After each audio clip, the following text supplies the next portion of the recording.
Assalamu alaikum bandiraɓe musidɓe tedduɓe yeɓoɓe chaîne Welma TV. Hande kadi en garti e 3e numéro men mo ganduɗa émission men mo kewɗen yuɓɓinde kala yontere woni kalden gonga noon hande koɗo mum ko le professeur Amadou Lissa Dia walla mbiyen Amadou Dia jangguinowo toon to Ziguinchor ko kanko tigui hande woni koɗo men ma en jewtude makko noon ko fate dawrugol ko ganduɗa mouvement makko mo ganduɗa wiyete ko ɓamtare damgal e hande aussi e ganduɗa o waɗama investi ganduɗa e coalition mo yaadi wiyete Yewwi Askan Wi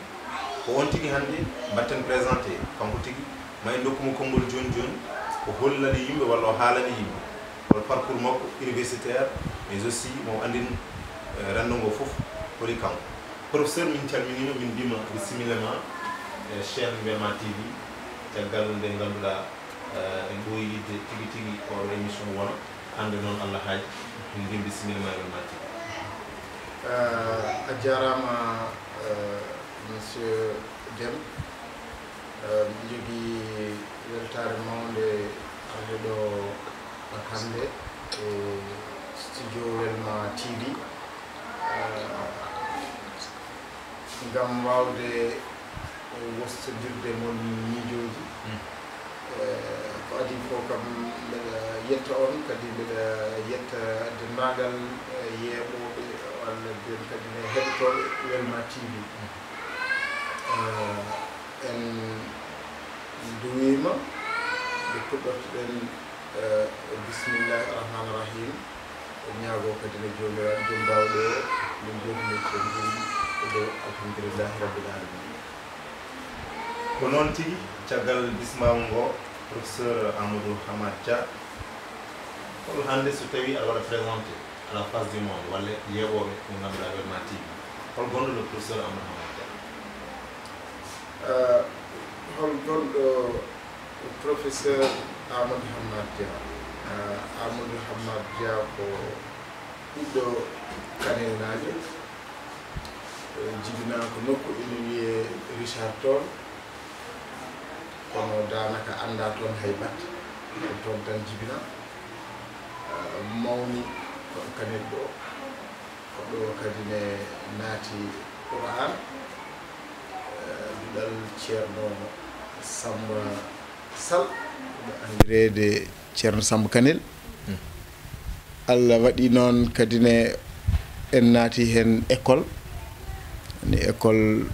jangguinore tubankore tubankore nde wawtima noon Qur'an o Allah newnani en continue hen jangde nde ha keɓɗen entrée en 6e ko ɗo keɓɗen ɗum e école élémentaire 1 mbo Kanel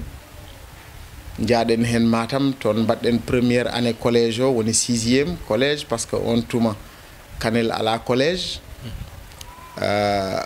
mbanmi noon hitande Matam jokkumi noon paami Dakar toon dañmi baccalauréat am ha mbaɗami après orienté université Gaston Berger mbo Saint-Louis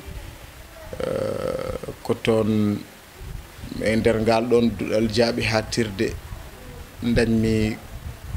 diplôme ajam universitaire DEG ha DEA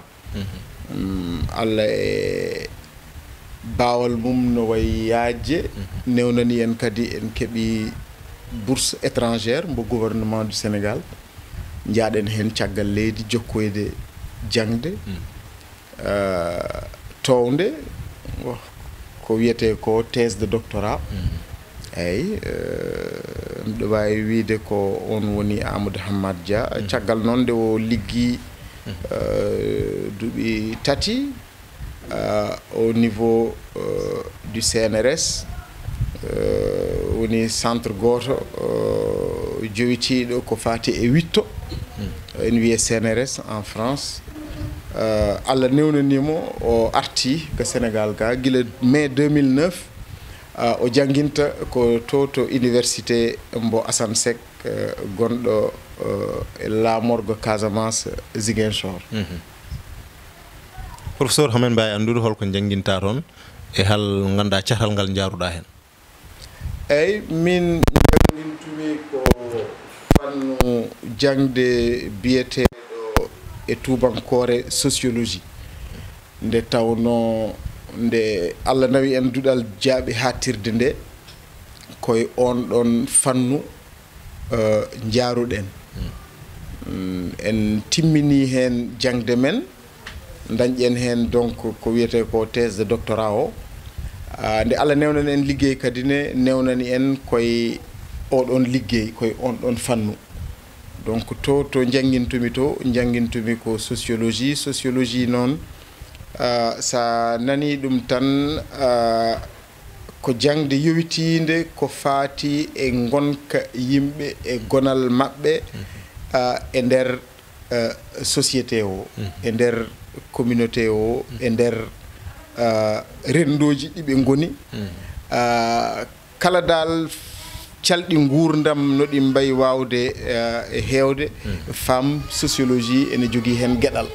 heddi ko noon ko wiyete ko haqqille wawa rende foof ene jogui tan ko ganduɗa ɗum ɗo haqqille ma ene ɓuuri hen humpitade woni ko wiyete ko domaine de spécialité maɗa merci beaucoup Allah jarama professeur bandiraɓe mbaɗani nani tigui paami ko ganduɗa woni parcours ma guila ɗo to cuuɗi men Kanel ha toon to diwan France e nokku Toulouse e caggal nden guila 2009 aɗan ɗo e Sénégal aɗa jangguini toon to université mo Assane Seck mo Ziguinchor professeur mouvement ɓamtare damga ko an ardi ɗum yimɓe mbawi andude guila mande on mouvement sosa mouvement ɓamtare damga eɗen mbawi wiide sosama kene abbo joni e duuɓi tati nde miijo ngo jolani min yidde tafde mouvement o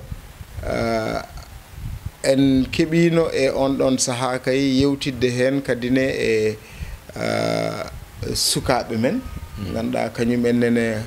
hayso dillinani sababu tiguirigui e fannu dawrugol kañum ennene ene jurna miijoji umen ɗum waɗi noon nde Allah waɗi ha min jiitodiri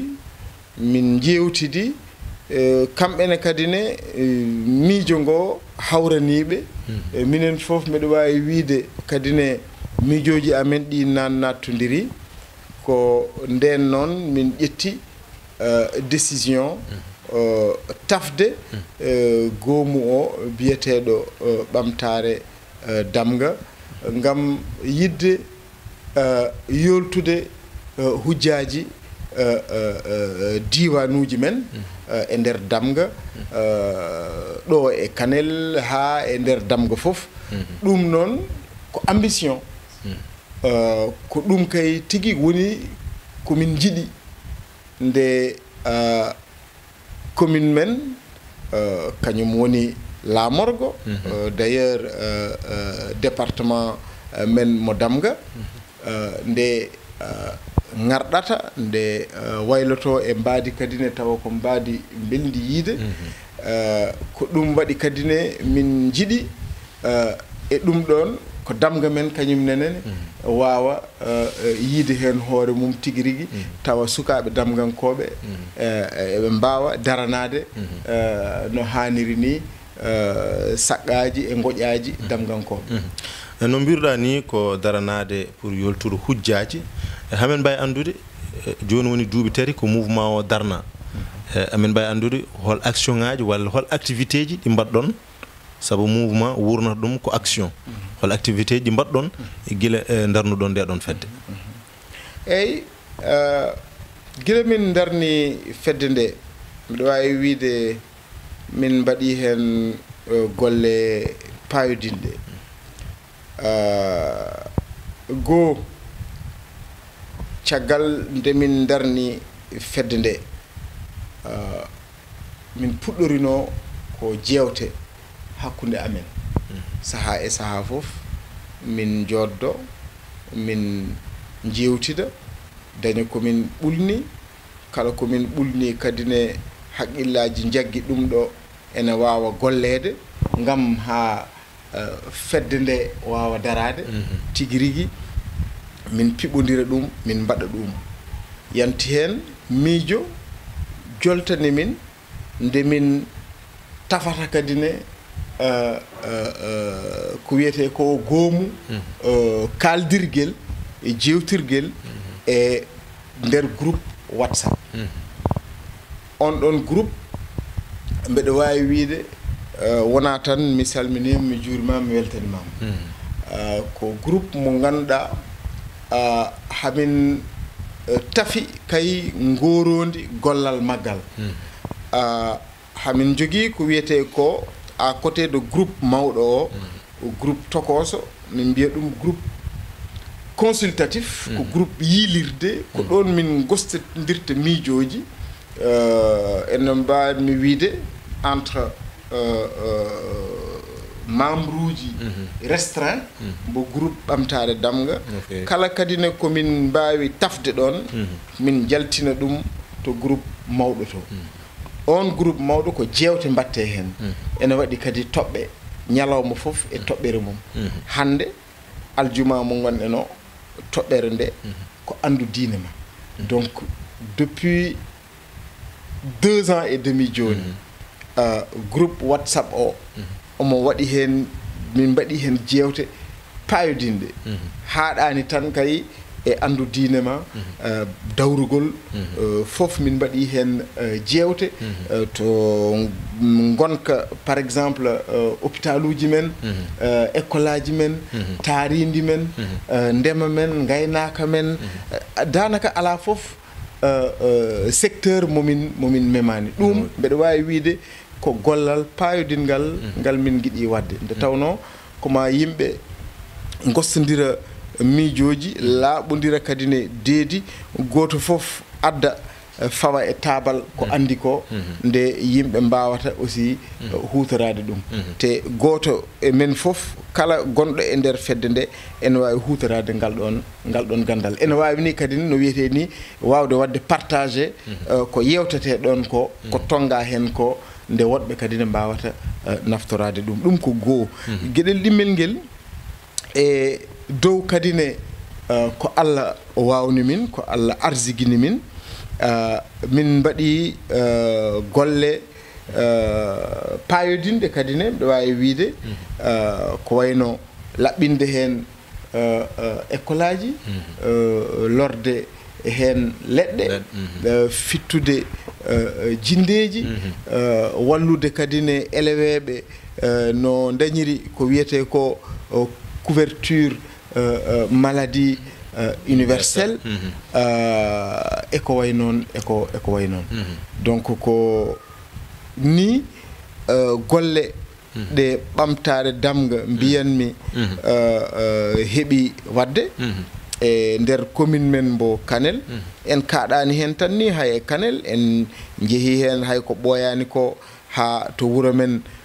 lewe mango walla mbiyen lewe damga en mbaɗi toon en dokkiri toon pavillon ngaji nde tawno koye ndungu gonɗen et puis ko ɓooyani ko kadi ne Allah newnani en mbawi kadi ne dañande rewɓe men wonɓe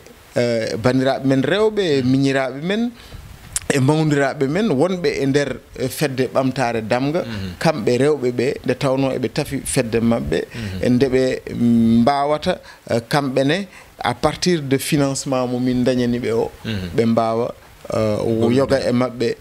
soit fuɗɗade golle yoga e mabɓe soit ɓamtude golle ɗe gonno e dow mum entre temps koko darti donc voilà en gros golle ɗe ɓamtare damga woni e gollade mais le plus important pour min dans tout ça ko surtout wostodirde miijoji ɗi nde tawno aduna hande mo gonɗen o wona kalis waɗata ha nokku walla diwan sanza wona kadi ne kalis tagata ha diwan walla nokku garɗa ala sa nani tan hunde waylima te waylima kadi no aussi no foti waylorade ni ko sababude kay tuugnade e miijo kadi ne aussi tawa ko miijo yaañgo tawa kadi ne ko miijo kadi ne aussi woɗɗungo anani yimɓe mbawa yewtidde ndisodira tonga ganda kañumen holto payi e ganda kadi ne aussi to payi to holko ɗum namdi e karallagal holko ɗum namdi e ngaalu certes holko ɗum namdi globalement e moyeji ko e ndin mbaadi anani changement waɗata tawa kadi ne ko waylo waylo baɗanɗo yimɓe gartan baɗanɗo kadi ne diwanuji men gartam ɗum tagimi noon wiide wonde yewtere disodiral surtout renduɓe ko wayno diwan comme do Kanel ni commune mo ganduɗa ko jogui e keewal yimɓe ɓurani 20 000 habitants ene yooɗa walla ene yooɗi ni mbiyanmi nde sukaɓe mum mbawata kadi ne e kala e saaha sukaɓe mum noon e mawɓe mum e rewɓe mum mbawata joddade e kala e saaha yewtidde wostodirde miijoji andude holko woni goƴaji hande o diwan mabɓe et puis ƴewde kadi ne justement dame poɗɗe rewede walla poɗɗe fuggede ha ɗen on caɗele mbawa kadi ne kañum ennene ƴewanede solution ngaji donc ɗum c'est hyper important min e yiyandam kono noon tigui mbaɗa andi professeur tigui laɓɓini ganduɗa ɓe yeeɓoɓe e hol darde damga e hol ganduɗa fandare damga programme mum e ganduɗa tigui ambition mum haɗani tan e Kanel kono ko e département o foof ɗum tigui inde notima joomum professeur an min à la base mbaɗanɗa milité koye APR hande noon min jiima waɗi basculé e ganduɗa wonde mouvement ma ene wonde ha tigui e parti d'opposition mo ganduɗa wiyete ko Yeewu Askan Wi te holko tagui oɗon choix mbaɗɗa ɗum opéré ha tagui ni ko ɓoyani ko mbaɗɗa investir comme candidat mo ganduɗa mo Yeewu Askan Wi e jarugol coalition mo ganduɗa ɓamtare damga. Merci monsieur Deme mbeɗa softa jaabade justement question maɗa oɗo ko occasion aussi pour min laɓɓinde position ɓamtare damga et personnellement min aussi position am en tant que justement gardinaɗo au mouvement ɓamtare damga e nder haala maɗa a wi wonde min mbaɗanno milité ko APR je précise que min mi meeɗa wadde considéré hooram comme militant APR min kaldawo e ma o mi meeɗa dañde kartal parti politique wayno hollira wonde min koye oɗo parti gonni meeɗa sensibilité politique noon yidde ne woodi min à la base bon je pense ɗum ene mbeɗa wawi wiide ene yiye e ɓe ndendumi génération heewɓe nde tawno minen komin génération aussi Ablaye Wadde en ko gonga heewɓe amen ɗa andi ene jogui soit une sensibilité socialiste walla jogo une sensibilité libérale sensibilité noon firtani wonde ko toon gonɗa ala ɓernde ma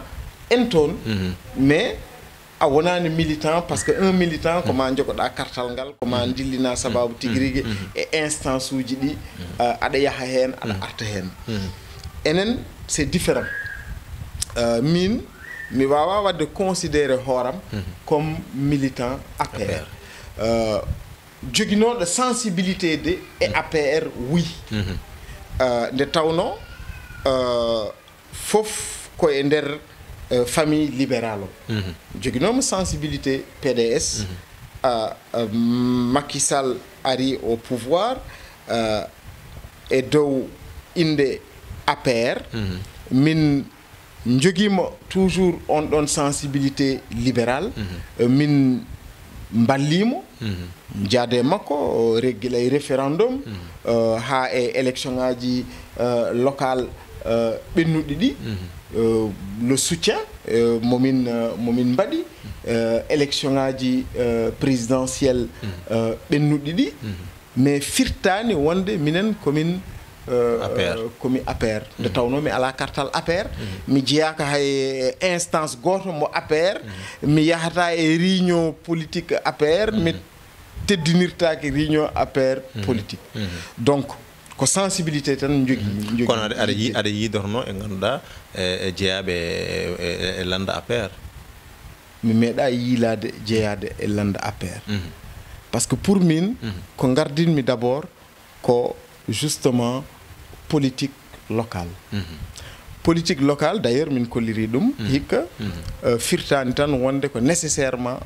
ko ma gonda e parti gonɗo au pouvoir sababu nde humpitade amen wonde élection ngaji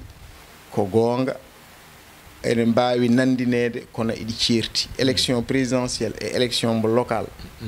jiida local koko artira ha e nder men so rewi no lawol ni parti ji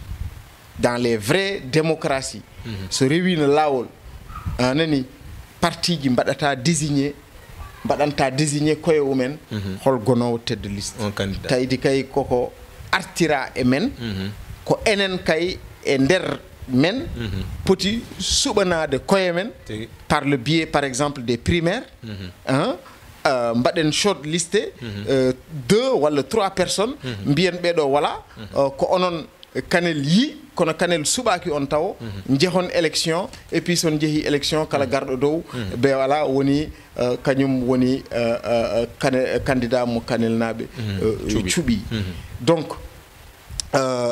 ɗum ɗon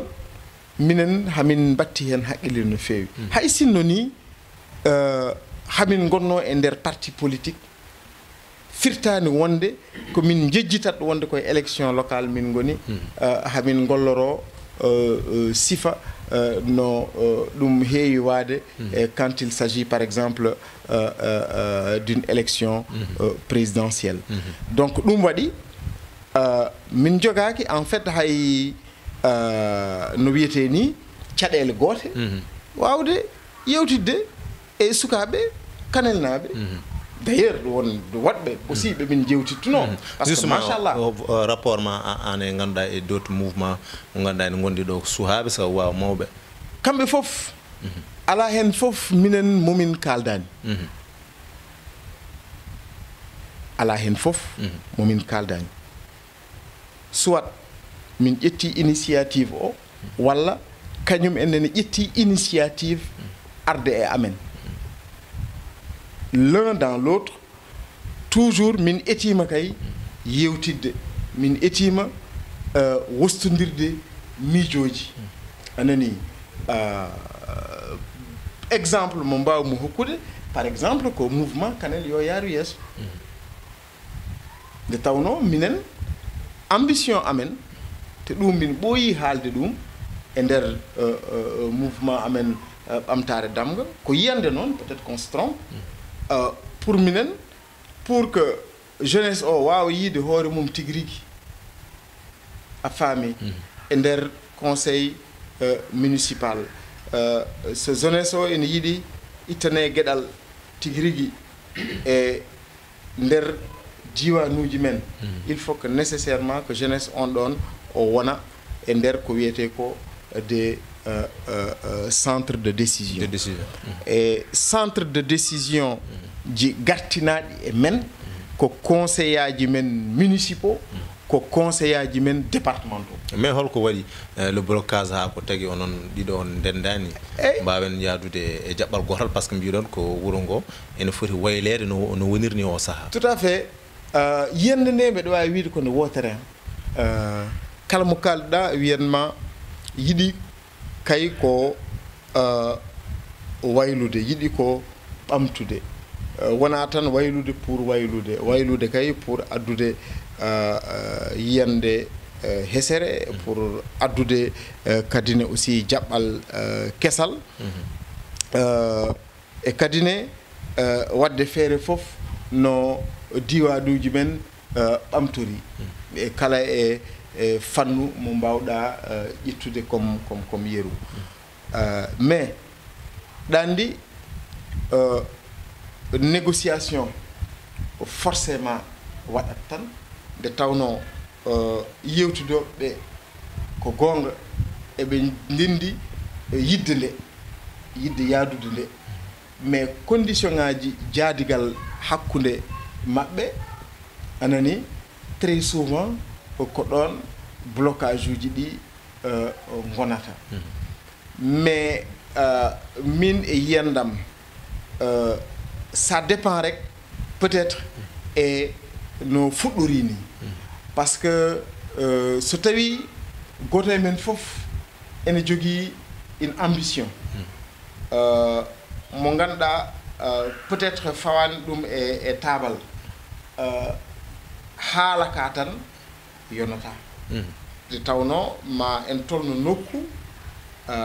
nde tawno élection waɗi ko déléji waɗi kadine aussi koko gollate à partir d'une certaine période action ngaji mbaɗteɗi déroulé donc à un certain moment forcément il faut que yiɗɓe yaade ɓe gande anani bon minen noon min etima so haaldande Allah min etima mbeɗa wawi wiide aussi de part et d'autre aussi des efforts mbaɗama min jewtidi minen fof hamin jogdino miijo ngo pratiquement ko minen fof jogdino ɗum anani kono waɗi noon keret hakkunde par exemple wonnoɓe e nder mouvement Kanel yo yaaru yeeso bon rendidinto ɗum natti webde sababude peut-être no mbiranmi aussi goto fof e yiyande mum donc ngal ɗon dental après ngal ɗeɓat lohde seeɗa eyyi kono professeur hande onon fof yiyande mon ko wotere kono fof anni mon ko goto ko yidde gollade Kanel ko yidde wallude Kanel naɓe ko yidde holtude e min ko donkum famde onon fof mbiɗon yiyande mon ko wotere gollal mon ko gotal kono on donkidi yon mbaw mbaɗon carte sur table cuɓoɗon goto e mon mo ganduɗa gardinon ɗum waɗa naw Kanel no mbiruɗon ni yaara yeeso walla ɓamto e so garce e ɓamtare damga ko ɗum ɗon ɗum famde holko tagui onon fof te onon ko ɓuuri hen hewde mon duuɓi mon on goɗɗodirani eyyi ko tagui onon suhaɓe so donki yon pamodir holno jolti toon hujjaji Kanel naɓe ɗum woni ko mbimami joni monsieur Deme yiyande nde ende wawi wonde ɗon yidde nde ende wawi kadi ne wonde e mouvement ji ɗi fof no ɗi potiri ha ni peut-être e coalition ngaji ɗi sen ɓuuri yidde yañude ɗum kono koko mbimami ko joni caɗele ɗe ko ambition ngaji personnel ɗi ɗin à un certain moment forcément koɗi cuuɗinoɗi il faut que ɗi jalta anani ɗum waɗi mbimi démarche o ombo waɗi important no feewi so tawi tan wonti ko clan ji politique goto fof ene jogui ambition mum te e yewtidaka kadi ne ha ɗiggi a faami forcément wonto jettotoɗon tan ambition ngaji ɗiɗon ene mbawi hadde ko jinnoɗon wadde ko minen très sincèrement on le regrette hamin jogui hen sunare seeɗa par ce que ha ɗo kaldan me maɗa ɗo min ko ɓurnomi kay yidde ko dendagal mouvement ɗi Kanel wawi jogade fof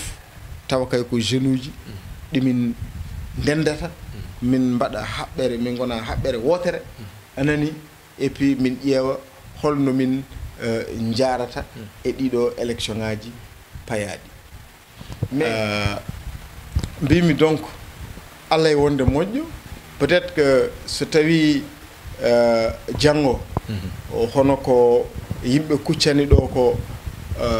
ari walla ni goɗɗuma hayso wonani ni politique o ko nde renduɓe ɗum ɓe surtout jeunes uji ɗi nde ɓe mbawata joddade anani ɓe mbawa famodirde surtout e condition ngaji jaadigal naɓe ɗum c'est hyper important parce que jaaden tan ko enen ndendi sago ɗum non ɗum en politique soye politique soye goɗɗum wawa yaade yimɓe ko ma daña ko piɓodiri à la base jaadigal il faut que ngal leera jaadigal men il faut que ngal leera yimɓe fof mbawa ardade yimɓe fof mbawa ardade ça c'est clair yimɓe fof mbawa ardade kono eɗen mbawi kay wadde anticiper wone gueɗe won c'est à dire nanodiren tawa kadi ko nanodirɗen ko eɗen piiɓi hen par ce que ko condition ngaji ɗi ganduɗa ɗiɗo so tawi ɗi ndewaka tan anani sen kenniɗi sara tan en ƴeewi rewde lawol gongol paamen wonde déjà ko ɗon ɗaccuɗen lawol ngol ɗon ngol fuɗɗi déjà oñade ɗum tagui mi wiide wonde ma yaa ha nokku donc a ɓennude e ko wiyete ko la réalité refait surface parce que une chose est sûre ambition ngaji ene goodi mais non à un certain moment il faut que jejjiten ambition ngaji men personnel ɗi tawi ɗi mbiɗen ko commune mbiɗen ko département ɓe pawen e tabal plutôt que wadde exprimer anani hollirde ambition ngaji men personnel yidde men ɗe tan ala kolliren kay hol yiyande nde jogani ɗen diwan men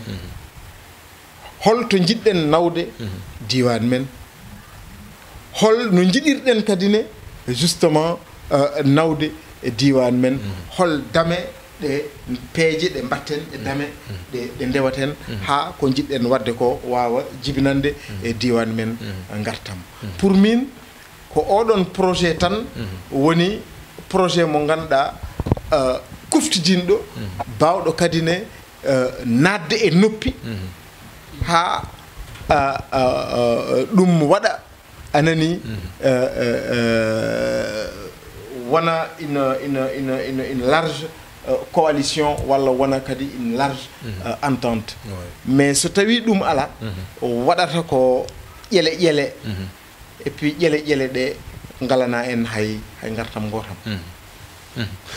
pourquoi le choix hande ko tagi choix ma waɗi porté sérieux askan wi mais comme on dit koye politique gonɗen la politique aussi c'est une question d'opportunité ko fartaŋeji a yanat ɗo gummirtoɗa ɗa min ƴeewi no rendude minen sukaɓeɓe ɗum laataki sababu nde ko kalanmami ɗo joni ko min ƴeewino aussi yewtidde e mawɓe mais danaka yoga kam mbiyanmi e mawɓe bien que won hen kollitino min yidde mumen kay ndemin mbawata yaadude kamɓe foof noon e kuuɓal kono Allah waɗani kadi ne hay mawɓe ɓe min jewtittunoɓe wawde nanodirde e mabɓe sababu nde wasde min nanodirde e condition ngaji jaadigal amen parce que pour min noon mi anda peut-être que c'est par déformation professionnelle peut-être mataw ko fannu mo jaarimo ko ɗum waɗi détourné haqqillam o mais mi sikkani kay justement jaɓɓal ngal min jaɓɓi ngal tawa ko jaɓɓal ngal ganduɗa ene oñi justement lawol pongol rewede ngol minen min mbi ko yimɓe so tawi eɓe jaada surtout noon soɓe jaada e ko faati e fannu dawrugol ha tengti noon kadi ne e yidde mabɓe justement nadde e élection ngaji ko maɓe kawra e won yoga e wone gueɗe won so tawi noon ɓe nanodiri heen ɗum ene wawi wonde base mo ɓe mbawa tugnorade anani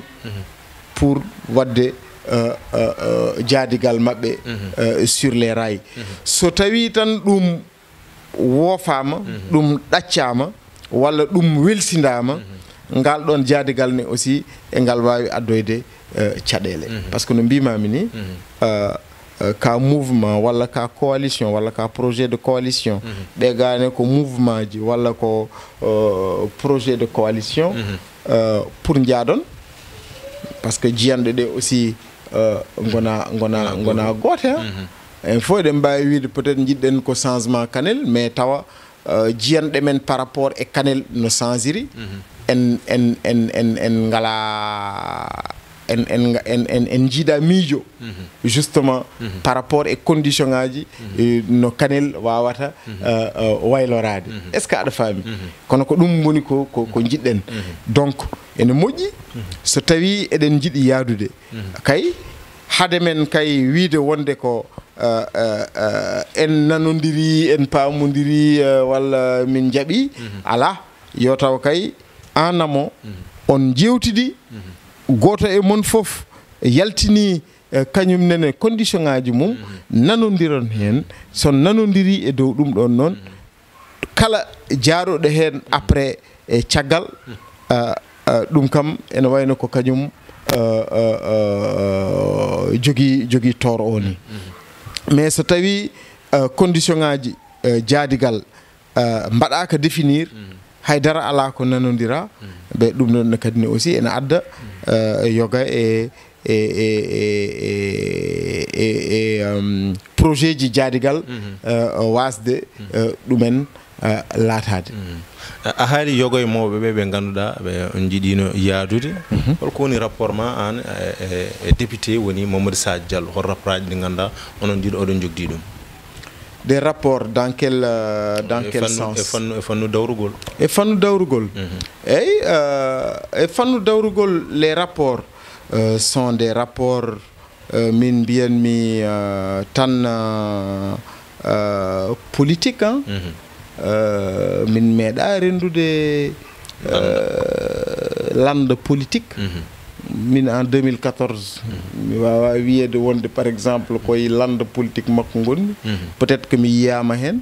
mais c'était juste un appui un soutien hewɓe mbiyatma jiimi hen ɗum teguem namdadem yiide neɗɗo eyyi de tawno ko ɓeɗa faami ko politique way noon mais min nde garme maɓɓe nde ko juste pour addude contribution pour addude ballalam par rapport justement e ko wonno e dow mum ko parce que ko kanko idi holliddemi justement projet makko kay yidde yaade e ɗiɗon élection ngaji a faami ko kanko ne kadi ne avant ɗiɗon élection ngaji principalement jewtittunomi ko faati e justement sifa politique mais ça ɗani ɗum noon ko occasionnellement tan de occasion heɓa fof qu'on puisse justement en discuter compte tenu justement des rapports de parenté aussi gonɗi ɗon miñam debbo ko galle maɓɓe joga minen fof komin famille pratiquement goto donc les rapports sont des rapports, on va dire, d'abord des rapports de parenté, et puis là, peut-être à travers l'élection, on va dire des rapports politiques. Mais ko adi ɗum, nos rapports n'ont jamais été des rapports politiques parce que mi meeɗa no mbimami nane a lantam wadde milité meeɗa jogade ha ɗo kaldanmi ma ɗo mi ala kartal wiide wonde min koye oɗo parti politique gonmi hande o mbiɗa wawi wiide min parti am ko Kanel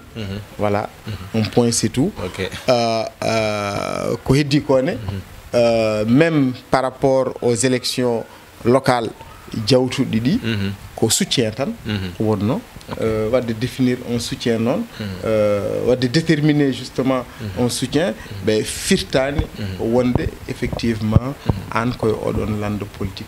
jeeyɗa tigi tigi ha joni ha siftinirde bandiraɓe koye chaine moon Welma TV gonɗon hande noon koɗo men ko professeur Amadou Hammat Dia professeur an ka scientifique par ce que ko mbatta sociologique ko recherche mbatton hande est ce que a waɗi losgo haade men arde projet et programme est ce que a waɗi losgo pour wadde diagnostiqué ko woni caɗele Kanel naaɓe ay ko woni caɗele Kanel naaɓe mbeɗa wawi wiide ko woni jumko ko ɗum woni calaga pratiquement commune aji men no ɗi potiri e keewal eɗi jogui à peu près les mêmes problèmes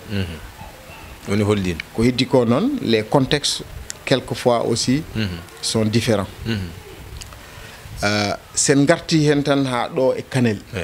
par ce que cikkumi hokkirde oɗon exemple ɓurata waɗande en gartam ko yiyande noon peut être que je me trompe ko adi foof sa ƴeewi tan gueɗe gartiraɗe e nder men ene waɗi ko wiyete ko environnement et cadre de vie taaridi gonka e gonka en fof eɗen gandi nafoore taaridi e nder justement gonal yimɓe yimɓe walla gure walla diwanuji ɗi taaridi mum laaɓani walla ndi taaridi mum ŋarɗani batte kewgol mum leɗɗe ndin taaridi ene wayno ndi ala hay nafoore wotere enen mbeɗa wawi wiide eɗen jogui caɗele ɗiɗi par rapport e taaridi men ko adi foof ko commune espace communal men mo gonɗen o pratiquement mbeɗa wawi wiide ala leɗɗe ala leɗɗe taariɗe ɗum ala hay nder wuro men hewrani noon leɗɗe sa ƴeewi hanki tan omin jewtitnomi naati rewan to min jano min jii dindewi mbimi skey ɗum ɗo de ndaw ko satti yiide joni dindewi nden tan ɗo legal amen ɗo pratiquement galleji kewɗi d'ailleurs dinguirel dindewi saka ɗon ala ko haali noon yoga e galleji sa naatino hen aɗa tawa hen dindewi donc c'est pour dire tan que te kadi lekki kadi wona sara e yimɓe lekki ene nafoore mum ne heewi ɗo joni tan so tawi eɗen joguino leɗɗe ene taari par exemple wuro ngo won e keneeli won hay sinno eɗi keewi doole sababude jogade men taaride tan ceinture verte par exemple ene jogui ceinture verte par exemple walla ko mbiyata ko des bois villageois ene faddo usta doole keneli ɗi usta kadine aussi doole poussière natowo e men mais so tawi ala ko faddi ɗum kala ko ari koye nder men faati gueɗel ɗimmel ngel ko cadre de vie men c'est à dire nokkuji ɗi ganduɗa ɗiɗo ko hen guurɗen nder galle ma sa yalti galle ma ɗum ko cadre de vie ma aɗa yaha jeere aɗa yaha hôpital aɗa yaha école nde pinɗa foof pinta koye galle maɗa nde yalta jaaha ƴogoyde walla jaaha nawa ɓiye école walla jaaha jeere duggoyde ɗiɗon nokkuji ɗi jahata foof ko nokkuji ɗi ganduɗa ɗi gona laaɓɗi walla hay so ɗi laaɓine wona ha noon foof hokkuma yeru tan ɗo Kanel kala to mbawɗa yarude ɗo henna hay sinno ni koye mi wiyanima tan ni e nder wuro ngo sa yalti wuro ngo a tartima ko jiyata ko à chaque fois ko jindeji jiyata donc te ɗum ɗon so toɓi oto fecci sikki salte o fof nattata koye nder wuro he waame rango addu ɗum comment i remédier han hono mbatten ma i remédier kay ko darnude kay tigi programme wawde wadde collecté mais wona tan wadde collecté après yaha rufoya ɗum so tawi a waɗi collecté a itti mbalis e nder wuro a nawi ɗum a weddimo ɗum gaɗa wuro a nani a ƴeewani no moƴƴinirɗa justement oɗon mbalis a nani à défaut par exemple wawde waddembo traité waɗe trié par ce que ko woni e mbalisaji men ko gueɗe kewɗe normalement jaadata mbawa yaadude donc mbaɗe trié ɗum ɗon ne kadi no aussi so waɗama trié mais ƴeewe ene wawi naftorede ene wawi yeytede recyclage un système de collecte tawa kadi ne ene yaadi kadi ne un système justement de recyclage anani hay sino système de tri o wawani wonde en amont anani o wona par exemple en aval c'est-à-dire caggal nde yimɓe mbaɗi collecté déchets ji ɗi nawi ɗumen kadi ne au niveau des sites agréés c'est-à-dire il faut que dañen des points tawa kadi ne ko des points dédiés wona tan voilà ɗo belɗa fo ndufa anani le maire avait initié le projet GOM gestion des ordures ménagères. Oui, mais gestion des ordures ménagères. Mais une ordure, mais yani justement apport au projet de gestion des ordures ménagères. Donc déjà le projet il tarde à démarrer et le problème il reste entier. Donc nous par rapport et combat hokkirde exemple et justement ko lohni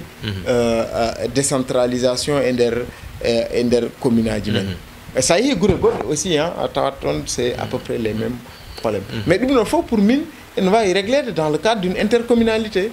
par exemple ko gonga déchets ji men ɗi tan peut-être que ɗi jonata pour ha mbawa dañde un centre de traitement parce qu'un centre de traitement aussi namdi ko des équipements anani so tawi noon a waɗat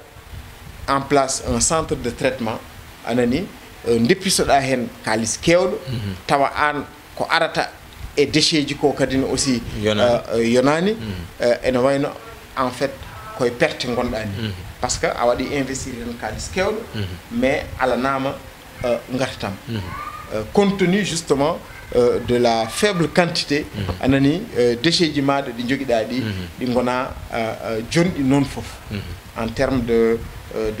quantité mais ɗum ɗon fof pour min ene wawi réglade par exemple dans le cadre d'une intercommunalité pourquoi pas par exemple un centre de traitement à l'échelle par exemple du département de Damga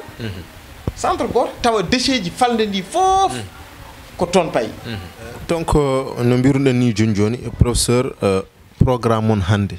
heewi yimɓe mbiya ko candidat ji kono ko laati hen ko ɓuuri hen hewde mbatta présenté leur programme wala projet ji mum pour falde nde yiɗi ardade nde hande sen mbawi wiide holko woni programme yeewu askan wi surtout mo ganduɗa choix o koye ma waɗi porté holko mbawɗa haalande min hen eyyi an mi wimo wonde yeewu askan wi jaadigal amen e oɗon coalition enen ɓamtare Damga e oɗon coalition ko circonstance uji politique gaddi ɗum minen fof gonduno ɗo mais ko e sakket min jiitodiri goto e amen fof aussi wonɓe yewtidanno mataw Allah ñaawino wonde ko ma ɗum seɓɓito nde min jiitodira te ko ko ɗum kadi ne Allah ñawno somin joddima mamin jiitondir somin jiitondirine kadi ne aussi ma dañ ko min tiɓodiri ha ko ene wawa addande min wawde nadde e ɗiɗo élection ngaji ɗum waɗi min jewtidani e ko fati e programme nde tawno seɓɓitinomo no feewi ko ɓurno kay wonde priorité ko montude dossier o tawno dossier o so tawi o waɗaka tan ɗum yiddema nde ene wawi tan heddade e yidde kono kay a wawa ɓennude ɗon a wawa diwde ɗon mais ittata e nder yewtere amen hamin keeɓi haqiqa miijoji minen ɗimin jogui au niveau de mouvement amen ɓamtare damga e miijoji mabɓe kañene kamɓenene ene ɓadodiri par ce que minen foof ambition amen ko yo changement justement wat c'est-à-dire ko woni ɗo hande ko commune o e mbaadi no jogirani nde ɗum wawata waylede positivement te déjà ɗum so tawi ene waylo minen ɓamtare damga e yadude amen e wonɓe e nder coalition Yewwi Askan Wi hamin gonɗini ko équipe tigue addanta min wawde waylude e mbaadi ngarɗudi jogogal commune men programme o eɗen mbawi wiide ko addude kay jaɓɓal kesal o tuugni d'abord koye jaɓɓal kesal nde tawno ko wiyete ko décentralisation eɗen kumpiti ɗum tigui rigui wona ko eɗen pooɗono yidde wawde ɗowde ɗum tawa en galana ɗum gandal koko kumpitiɗen déjà gila e nder jangde men gila e nder wittoji men ɗi mbaɗaten hanki ɗi mbaɗaten kadi ne ha joni tugnade kadi ne aussi e expérience men mo joguiɗen ɗum waɗi pour minen il faut tigui rigui ko équipe kay dariɗo ma waɗe jaɓɓal kesal ngal so tugnima e oɗon équipe o waɗa kadi institué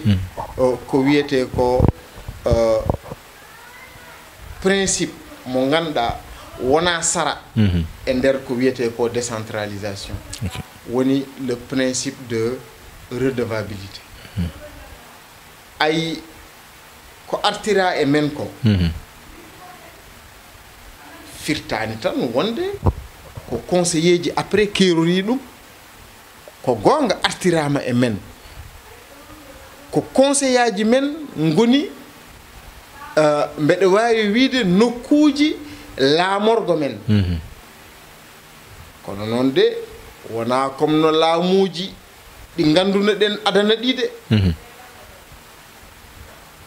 laamuji tan lamɗo nena galle mum tan ko yiɗi wadde foof ko ɗum waɗata tawa disodirta hen eɓe rendi ɓe wona ngun laamude ha joni noon minen hamin gonɗini sababude justement tugnade amen e yeruji kewɗi ko jogogal ngal way ko comme no laamuji men ɓoyɗi ɗi ko noon ɗi ɗum ɗefi waade an ko ɗo gonɗa e Kanel o pinta aussi mbatta fof maɗa est ce que a meeɗi tan noddede par exemple Batou à l'initiative par exemple mbo commune mbo Kanel pour arde disodirde par exemple e population men